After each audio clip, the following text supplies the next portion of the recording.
This is the Passover story adapted from the book Sammy Spider's First Haggadah, which is an excellent version of the story and supplemented from the PJ Library website. The first Passover happened a long time ago in the faraway country of Egypt. A mean and powerful king called Pharaoh ruled Egypt. Worried that the Jewish people would one day fight against him, Pharaoh decided that these people must become his slaves.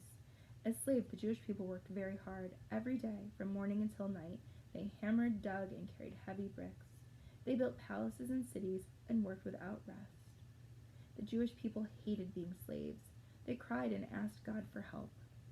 One day, Pharaoh decided that he was afraid that the Jewish people would revolt against him, and so he decided that all of the Jewish boys needed to be killed when they were born so that they wouldn't be able to rise up and hurt him.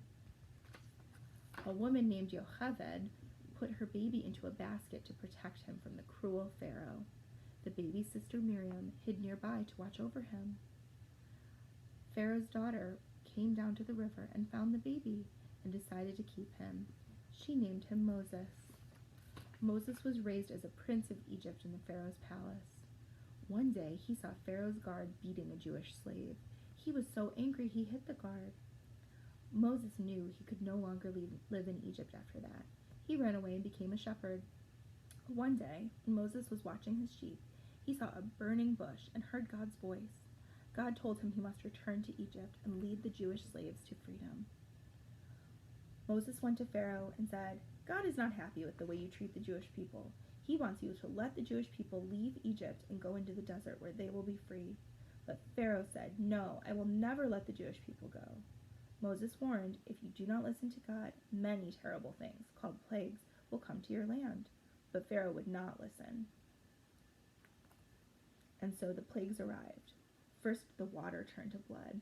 Next, frogs and later wild animals ran in and out of homes.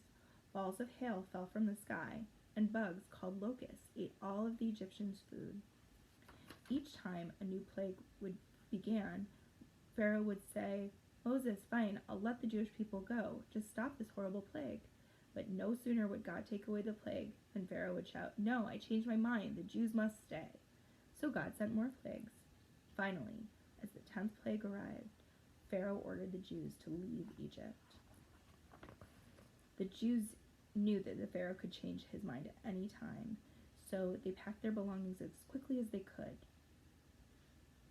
They had no time to prepare food and no time to allow their dough to rise into puffy bread. They had only enough time to make a flat, cracker-like bread called matzah. They hastily tied the matzah to their backs and ran from their homes. The people had not traveled far before Pharaoh commanded his army to chase after them and bring them back to Egypt. The Jews dashed forward, but stopped when they reached a large sea. The sea was too big to swim across. Frightened that Pharaoh's men would soon reach them, the people prayed to God, and a miracle happened. The sea opened up. 2 walls of water stood in front of them, and a dry, sandy path stretched between the walls. The Jews ran across. Just as they crossed to the other side, the walls of water fell and the path disappeared. The sea now separated the Jews from the land of Egypt. They were free. Each year at Passover, we eat special foods, sing songs, tell stories, and participate in a seder to help us remember this miraculous journey from slavery to freedom.